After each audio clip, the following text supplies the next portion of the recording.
बीडच्या केज तालुक्यातील विडागाव. धुलीवंदनाचा सण आणि एक वेगळीच परंपरा.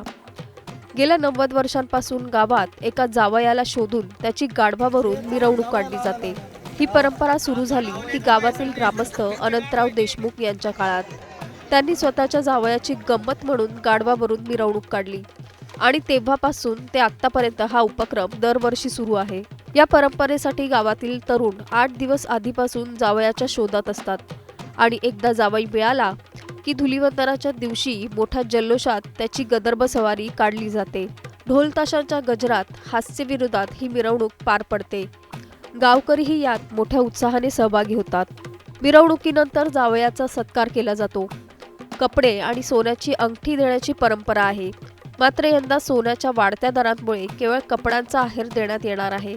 यंदाच्या मिरवणुकीची सुरुवात स्वर्गीय अजित पवार यांच्या प्रतिमेला पुष्पहार अर्पण करून करण्यात आली आणि या वर्षीचा मान शिवाजी गालफाडे या जावयाला मिळाला.